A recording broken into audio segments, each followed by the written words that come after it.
2025년 10월 미국 조지아주에서 한 주지사가 갑작스러운 발언을 쏟아냈습니다. 한국 기업들이 기술만 챙겨가고 있다. 미국이 위축되고 있다. 이 발언은 미국 내 언론을 달궜고 외교적 파장까지 불러왔습니다. 그리고 며칠 뒤 그는 직접 한국을 찾았습니다. 정치적 해명을 위한 방문이었습니다.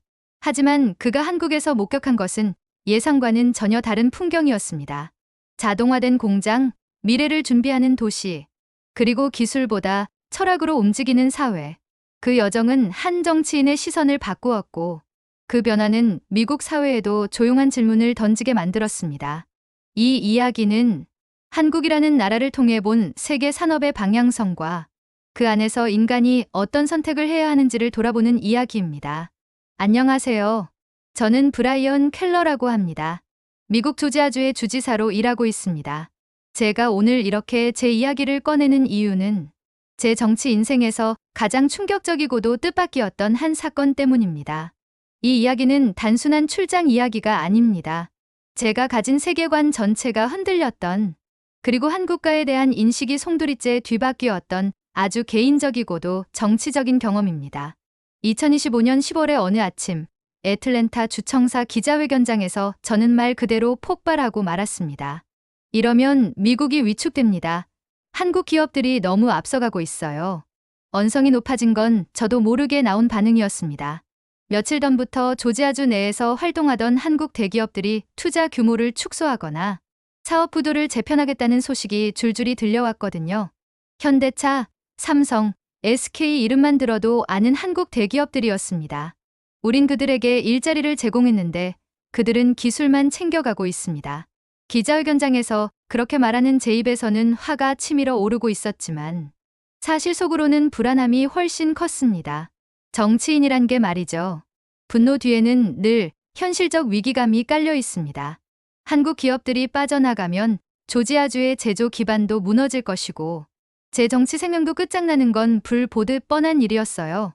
그날 기자회견 직후 제 발언은 곧바로 전국 뉴스의 헤드라인을 장식했습니다. 켈러 주지사, 한국 기업들의 공개 경고. 미국 지방정부와 한국 기업들 사이의 불협화음. 신냉전인가? 경제 전쟁인가? 언론의 과장은 하루 이틀 일이 아니라지만 이번엔 확실히 사태가 컸습니다. CNN은 제 발언을 외교적 실수로 규정했고 뉴욕타임즈는 국제 투자의 판도가 바뀌고 있다는 분석까지 내놨습니다. 당연히 백악관에서도 연락이 왔습니다. 브라이언, 이 상황 어떻게 수습하실 겁니까? 대통령 보좌관의 그 한마디는 마치 제 정치 생명에 최후 통첩을 날리는 듯한 느낌이었습니다. 그러던 와중 한 통의 연락이 들어왔습니다. 주지사님, 한국 대사관 측에서 방안을 제안했습니다. 산업시찰 겸 관계 회복 차원의 방문이 어떻겠습니까? 처음엔 주저했습니다.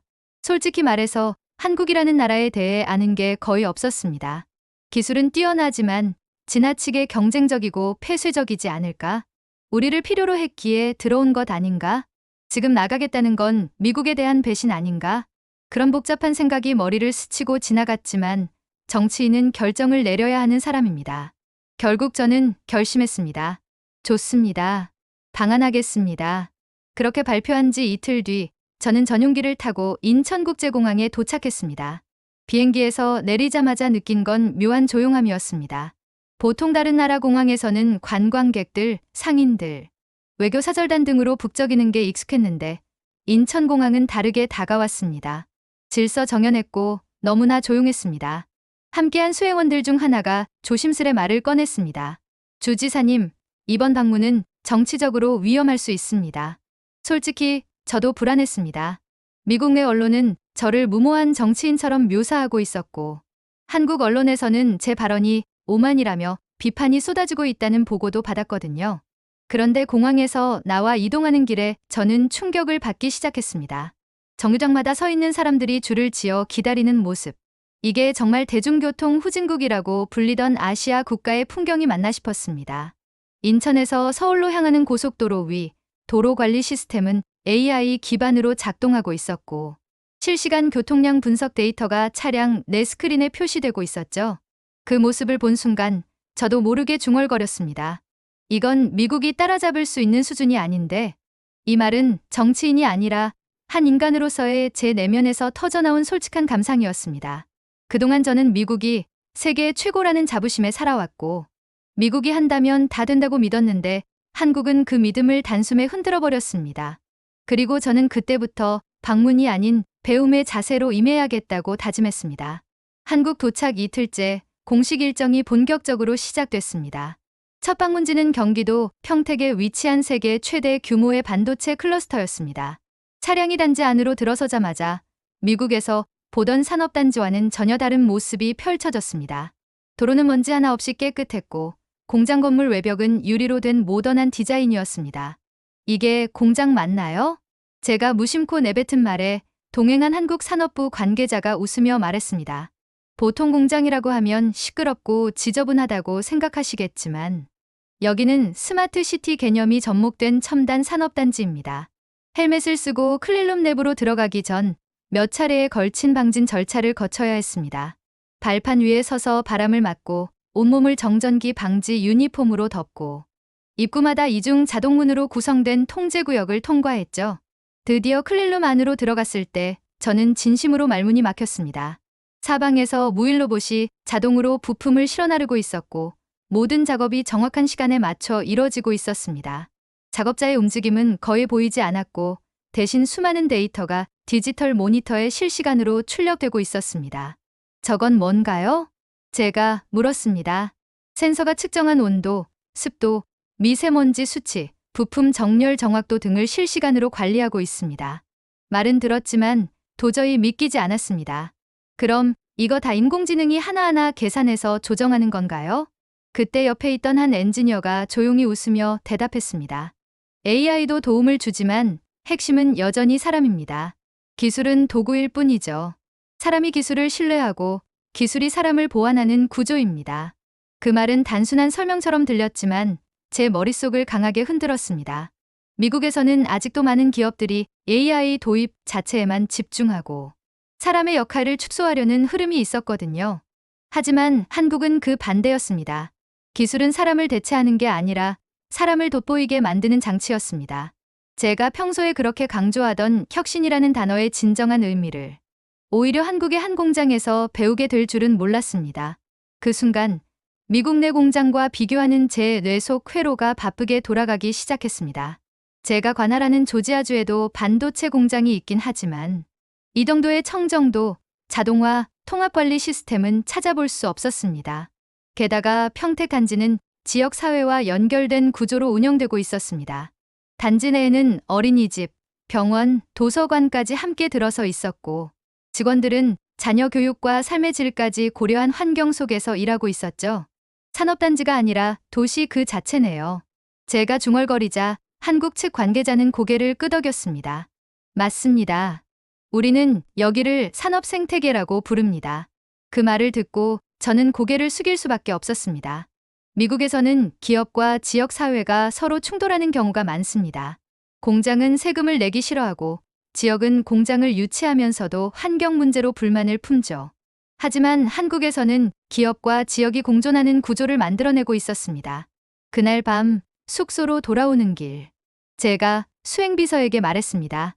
오늘 본 건 단순한 첨단 기술이 아니었습니다. 그건 철학이었어요. 일터라는 개념을 어떻게 바라보느냐의 차이였습니다.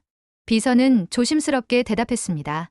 주지사님, 내일은 울산의 수소산업단지 일정입니다. 거기서 보실 것은 또 다를 겁니다.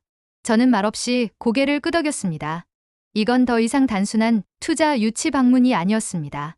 한국이라는 나라를 이해하고 그리고 그 철학을 제 정치에 어떻게 녹여낼 수 있을지 저는 생각을 바꾸기 시작했습니다. 한국 방문 둘째 날 밤 저는 서울 시내의 한 고급 호텔에 머물고 있었습니다. 낯선 도시의 야경을 바라보며 머릿속은 하루 종일 본 것들로 복잡하게 돌아가고 있었죠. 평택의 반도체 클러스터, 공장이 아닌 도시, 기술이 아닌 철학. 저는 지금껏 수많은 나라를 방문했지만 오늘처럼 머리가 무거운 적은 없었습니다. 그 무게는 충격이라기보다 인정하고 싶지 않은 사실을 마주한 무력감이었습니다. 그날 밤 저는 결국 전화를 걸었습니다. 그리고 소화기 너머로 들려온 목소리는 너무나 익숙했습니다. 켈러, 어디야? 바로 트럼프 대통령이었습니다.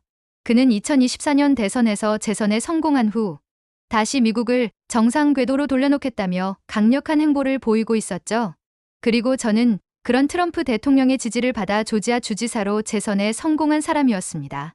대통령님, 지금 저는 한국에 와 있습니다. 자네의 발언이 한국 언론에 꽤 화제가 됐다더군. 그의 말투는 평소처럼 여유 있었지만 뭔가 경계하는 기색이 느껴졌습니다. 그래서 저는 조심스럽게 말을 꺼냈습니다. 대통령님, 오늘 제가 본 것들은 상상을 초월합니다. 무슨 뜻인가? 우리가 말하는 기술 경쟁이란 개념 자체가 여기에선 다릅니다. 그들은 정책이 아니라 철학으로 움직이고 있었습니다. 트럼프 대통령은 잠시 침묵했습니다. 그리고 아주 낮은 목소리로 물었습니다. 자네가 말하는 철학이라는 게 뭔가? 저는 하루 동안 경험한 것들을 하나하나 설명했습니다. AI 시스템이 공장 전체를 유기적으로 통제하는 구조, 그 안에서 사람과 기술이 어떻게 협업하는지, 공장이 지역 사회와 연결되어 하나의 생태계처럼 움직이는 모습, 무엇보다 그 모든 게 일관된 방향성을 가지고 있다는 사실. 그리고 마지막으로 저는 이렇게 말했습니다. 대통령님, 우리가 늘 외쳤던 아메리카 퍼스트. 이젠 그 말이 공허하게 들립니다. 트럼프 대통령은 바로 대답하지 않았습니다. 몇 초간의 정적. 그리고 그는 낮고 단호한 목소리로 말했습니다. 브라이언, 미국은 여전히 세계 최강국이야. 우린 이길 수 있어. 항상 그래왔고 앞으로도 그럴 거야. 그 말을 듣는 순간 저는 알 수 있었습니다. 그의 말은 자신감이기도 했지만 동시에 불안감의 표현이기도 했습니다. 트럼프 대통령은 누구보다 강한 이미지를 원하는 사람이지만 그 역시 한국의 행보를 결코 가볍게 보지 않고 있다는 걸 저는 느낄 수 있었습니다. 대통령님, 저는 지금 우리가 처한 상황이 단순한 기술 격차 이상의 것이라고 느낍니다. 무슨 말이지? 그들은 기술보다 사고방식이 앞서 있습니다. 정치에 흔들리지 않고 국가가 하나의 방향으로 정렬되어 있어요. 4년 단위가 아니라 40년을 보는 눈이 있었습니다. 그 순간 트럼프 대통령은 처음으로 말을 잃은 듯 잠잠했습니다. 제가 알던 그 특유의 강한 어조 대신 아주 낮은 목소리로 한마디만 들렸습니다. 계속 지켜보도록 해. 그는 전화를 먼저 끊었습니다. 전화를 끊은 후 저는 핸드폰을 조용히 내려놓고 창밖을 바라봤습니다. 서울의 밤은 조용했지만 모든 것이 움직이고 있었습니다. 도시는 쉬지 않았고 기술은 눈에 보이지 않게 작동하고 있었으며 사람들은 불빛 속에서 미래를 만들어가고 있었죠. 그 순간 저는 느꼈습니다. 이건 패배가 아니라 존경이었습니다. 저는 미국을 버린 게 아닙니다. 다만 우리가 놓치고 있는 것들에 대해 배워야 할 시점이라는 것을 처음으로 솔직하게 인정하게 된 밤이었습니다. 다음 날 아침 일정은 울산 수소산업단지 방문으로 시작됐습니다. 전날 평택에서 받은 충격이 채 가시기도 전에 또 다른 현장을 마주하게 된 셈이죠. 울산이라는 도시는 솔직히 제게 낯선 이름이었습니다. 미국 내에서 한국 도시 하면 서울 외엔 잘 떠오르지 않잖아요. 하지만 도착하자마자 전 여기가 단순한 지방 도시가 아니라 기술 중심지라는 걸 곧바로 알게 됐습니다. 공항에서 산업단지로 향하는 길. 도로에는 수소차와 전기차가 조용히 달리고 있었고 가로등은 태양광 패널이 달린 친환경 시스템으로 작동되고 있었죠. 여기는 실험실이 아니라 실제 도시입니다. 동행한 산업부 담당자가 한 말은 결코 과장이 아니었습니다. 도착한 수소 산업단지는 마치 미래 도시 같았습니다. 하늘 높이 솟은 건물마다 수소 기반 에너지 솔루션, 친환경 생산 공정 같은 문구가 적혀 있었고 공장 안에는 거대한 수소 저장 탱크와 수소 연료 전지 시스템이 돌아가고 있었죠. 저는 현대자동차 연구진이 개발한 수소 트럭에 직접 올라탔습니다. 이 트럭이 실제로 운행 중인가요? 제가 묻자 연구원이 대답했습니다. 네, 이미 물류에 투입돼 있습니다. 완충 시 600km 이상 주행 가능하고 충전은 10분이면 됩니다. 말도 안 되는 숫자 같았지만 눈앞에 실물 차량이 있고 실제 데이터가 모니터에 출력되고 있으니 부정할 수 없었습니다. 심지어 수소 충전소가 도시 곳곳에 이미 설치돼 있었고 공장은 수소를 직접 생산해 사용하는 구조였습니다. 이걸 언제부터 준비하신 겁니까? 제가 진심으로 궁금해서 물었고 연구원은 태연히 말했습니다. 2005년부터 본격적으로 시작했습니다. 순간 제 머릿속에서 2005년이라는 숫자가 강하게 박혔습니다. 무려 20년 전부터 수소에 미래가 있다고 판단하고 정부와 기업이 함께 준비해왔다는 말이었습니다. 미국에서는 어떨까요? 수소 산업에 대한 관심은 있었지만 정책은 정권이 바뀔 때마다 흔들렸고 장기적인 계획보다는 단기 성과에 집중하는 경향이 강했습니다. 조지아주에서도 몇 차례 수소 관련 산업을 도입하려는 시도가 있었지만 선거가 끝나면 흐지부지되기 일쑤였고 예산도 늘 재정 건전성을 이유로 삭감되곤 했죠. 그런 제 입장에서 이곳은 말 그대로 이상향이었습니다. 기술, 정책, 인프라, 인력까지 모두가 유기적으로 맞물려 돌아가는 이 체계는 단순한 산업 구조가 아니라 철학이었습니다. 저는 그 순간 마음속 깊이 인정했습니다. 우리는 그동안 경쟁이라는 말에 너무 취해 있었구나. 누가 더 빠르게, 누가 더 싸게, 누가 더 많이 만들 수 있느냐만 생각했지. 누가 더 멀리, 더 오래, 더 지속 가능하게 가느냐는 질문은 잊고 살았던 겁니다. 울산 산업단지 안에는 수소 생산 기업만 있는 게 아니었습니다. 중소기업, 스타트업, 연구소, 대학교까지 모두가 하나의 생태계 안에서 유기적으로 연결돼 있었죠. 이런 구조를 만든 배경이 궁금해졌고 저는 한 관리자에게 물었습니다. 어떻게 이 많은 주체들이 충돌하지 않고 하나로 연결되나요? 관리자는 미소를 지으며 말했습니다. 우리는 속도보다는 방향을 먼저 맞춥니다. 그리고 경쟁보다는 공유를 우선하죠. 그 말에 저는 그만 멍하니 서 있었습니다. 방향, 공유. 미국 정치계에서 쓰는 말과는 너무나 다른 언어였습니다. 그날 울산에서 돌아오는 길, 차 안에서 저는 수첩을 꺼내 조용히 몇 글자를 적었습니다. 경쟁은 미국의 무기였지만 한국은 배움을 선택했다. 이 문장은 단순한 감상이 아니라 제 머릿속에 점점 자리 잡아가고 있던 새로운 진실이었습니다. 울산 방문을 마치고 다음 일정은 서울 강남의 중소기업 간담회였습니다. 처음엔 그냥 정중한 인사치레 정도 되겠지라고 생각했지만 이 자리에서 저는 또 한 번 생각이 완전히 뒤집히게 되었습니다. 간담회는 격식 있는 분위기보다는 편안한 대화 형식으로 진행됐습니다. 참석자 대부분은 30대, 40대의 청년 기업가들이었고 모두 각자의 전문 분야에서 기술 기반 창업을 이끌고 있는 사람들이었습니다. AI, 바이오, 로봇, 스마트팜 분야는 다양했지만 이들 모두가 입을 모아 강조한 공통된 단어가 있었습니다. 바로 연결이었습니다. 제가 궁금해서 이렇게 질문을 했습니다. 여러분은 어떻게 이런 다양한 분야에서 서로 협업하고 계신가요? 보통은 경쟁이나 이권 다툼이 더 많지 않습니까? 그 순간 한 명의 엔지니어가 조심스럽게 손을 들고 말했습니다. 우리는 경쟁보다 연결을 택했습니다. 왜냐하면 한국은 크지 않기 때문에 나눠져서 싸우면 아무것도 남지 않거든요. 그 한마디의 방안은 잠시 정적에 휩싸였습니다. 단순한 대답이었지만 그 안에는 수십 년간 쌓여온 철학과 현실에 대한 냉철한 인식이 담겨 있었습니다. 그리고 저는 정치인이 아닌 한 사람으로서 깊은 충격을 받았습니다. 한국이 앞서는 이유는 기술이 아니라 철학이구나. 간담회가 끝나고 한 스타트업 대표와 별도로 대화를 나눌 기회가 있었습니다. 그는 해외에서 공부하고 한국으로 돌아온 30대 청년이었는데 자율주행 알고리즘을 개발 중이었습니다. 주지사님, 한국이 기술력만 보고 성장했다고 생각하시면 오해입니다. 그의 말에 제가 되물었습니다. 그럼 뭐가 핵심이라고 보십니까? 그는 눈빛을 반짝이며 말했습니다. 신뢰요. 우리는 기술을 공유합니다. 같은 알고리즘을 개발하고 있더라도 먼저 만든 사람이 공유하면 그건 표준이 됩니다. 그 위에서 새로운 걸 만들 수 있죠. 이게 한독식 혁신입니다. 그때 저는 깨달았습니다. 미국에서는 기술을 특허로 보호하고 경쟁사를 제치기 위해 비밀을 유지하는 문화가 당연했습니다.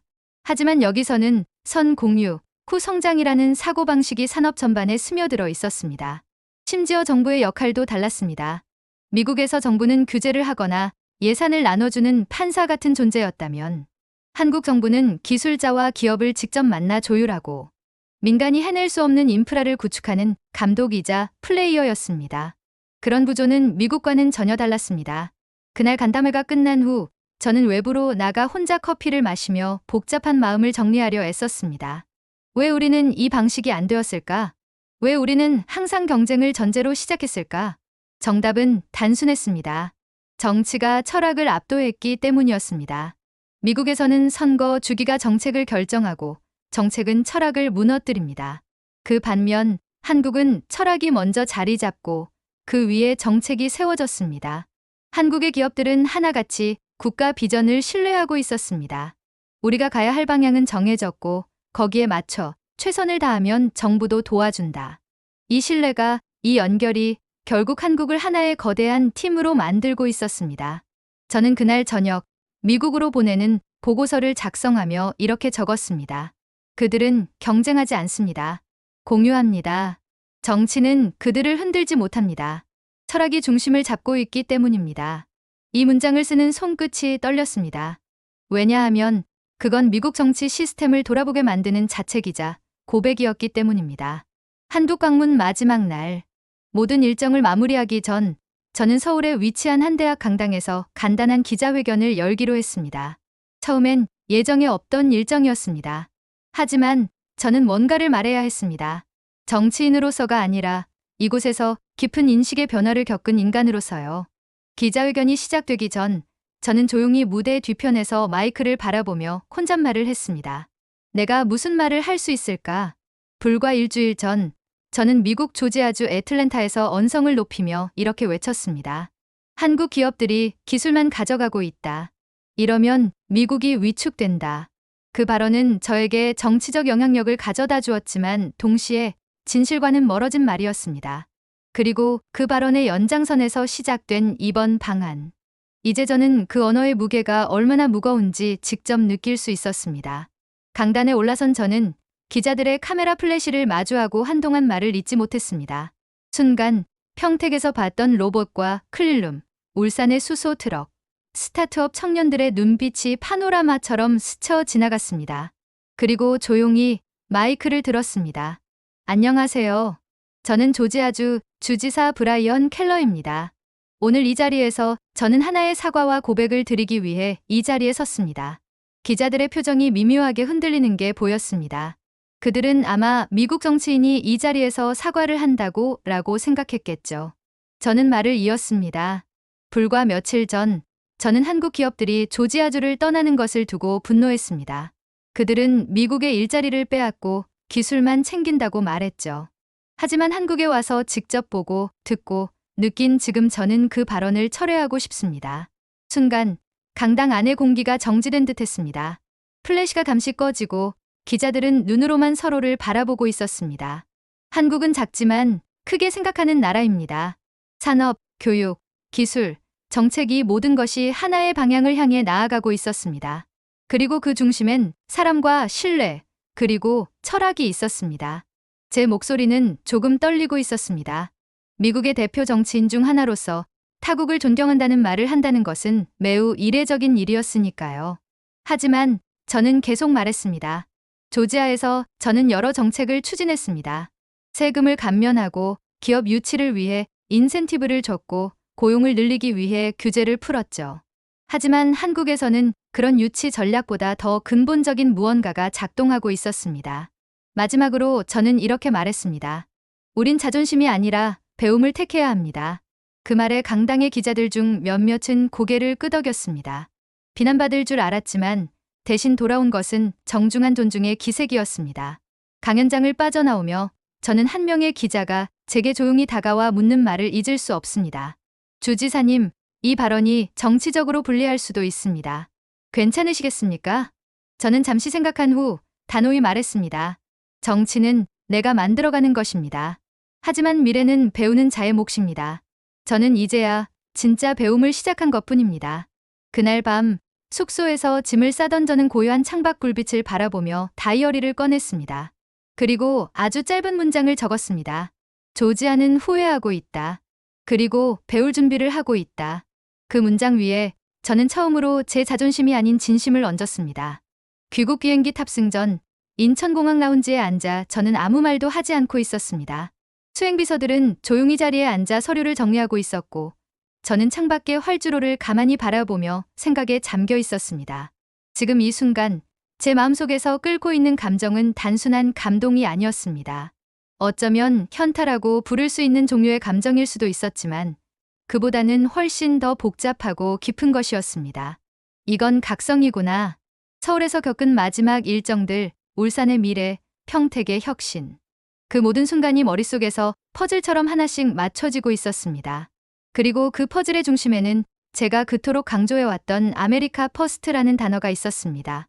저는 그것이 미국의 자존심이라고 믿었습니다. 하지만 이제는 그 단어가 공허한 외침처럼 들렸습니다. 비행기에 오르고 자리에 앉자마자 저는 노트를 꺼내 다시 펜을 들었습니다. 손끝이 떨렸습니다. 지금 쓰는 이 문장은 그저 일기나 감상문이 아니었습니다. 이건 하나의 선언문이자 미국 정치 시스템 안에서 일하는 제 자신을 향한 자성의 메시지였습니다. 우리는 초강대국이라 믿었다. 하지만 그들은 조용히 세상을 다시 설계하고 있었다. 제가 한국에서 보고 느낀 것들은 단순한 기술의 진보나 산업의 규모 문제가 아니었습니다. 그건 철학이었습니다. 인간 중심의 기술, 신뢰 기반의 성장, 정치가 아닌 비전 중심의 정책. 이 모든 것이 미국과는 너무나 달랐습니다. 미국은 세계 최고의 군사력과 경제력을 자랑하지만 지금의 한국은 조용히 그리고 치밀하게 미래를 설계하고 있었습니다. 그리고 그 중심에는 일관성과 공유, 그리고 사람이 있었습니다. 비행기가 활주로를 천천히 이동하며 이륙을 준비하던 순간, 저는 마지막으로 창밖을 바라봤습니다. 어둠 속에서 반짝이는 공항 활주로의 조명, 도심의 불빛, 그리고 그 안에서 살아가는 수많은 사람들. 이 조용한 나라가 이렇게 강했나? 속으로 그렇게 중얼거리자. 이 모든 여정이 하나의 문장으로 정리되었습니다. 이건 현타가 아니라 각성이었다. 그리고 그 아래 저는 다시 한 줄을 적었습니다. 우리도 배우지 않으면 뒤처진다. 한국은 이미 미래였다. 이 문장은 한국을 칭찬하기 위한 것도 미국을 비판하기 위한 것도 아니었습니다. 그저 제가 보고 느낀 것을 있는 그대로 인정하고 기록한 것이었습니다. 이 여정은 제 인생에서 단순한 외교 일정이 아니었습니다. 이건 내가 누구인지, 어디에 있는지, 앞으로 어디로 가야 하는지를 스스로에게 묻는 계기였습니다. 비행기가 하늘로 떠오르고 창밖 굴빛이 점점 멀어질 때 저는 한 번도 느껴보지 못한 감정에 사로잡혔습니다. 존경, 부러움, 책임감, 그리고 희망. 그 모든 감정이 겹겹이 밀려오며 하나로 모였습니다. 우리는 아직 늦지 않았다. 하지만 그러기 위해선 우리는 배워야 하고 존중해야 하며 철학을 세워야만 합니다. 한국은 그 길을 이미 걷고 있었고 이제 우리는 그 발자취를 따라가야 할 차례였습니다. 워싱턴 덜레스 국제공항에 도착하자 미국의 공기와 분위기가 확연히 달랐습니다. 낯익은 영어 방송, 굵직한 억양, 분주한 정치 뉴스, 반복되는 규제와 입법 갈등. 며칠 전까지만 해도 익숙했던 이 환경이 지금은 조금 낯설게 느껴졌습니다. 한국에서 돌아온 저는 눈에 보이지 않는 무언가가 바뀌어 있었습니다. 몸이 아닌 눈으로 바라보는 시선이요. 세상이 다르게 보이기 시작한 것이었습니다. 며칠 전 제가 서울에서 다이어리에 적었던 문장을 다시 펼쳐 읽었습니다. 이건 현타가 아니라 각성이었다. 그리고 그 아래 다시 한 줄을 적었습니다. 이제는 말이 아니라 행동을 보여야 할 때다. 귀국 후 저는 조지아주 행정부 내 모든 기술산업 관련 부처의 한국 방문 결과 보고서를 공유했습니다.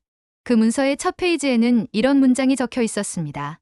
우리는 스스로를 초강대국이라 부르고 있지만 그들은 조용히 세상을 다시 설계하고 있었다.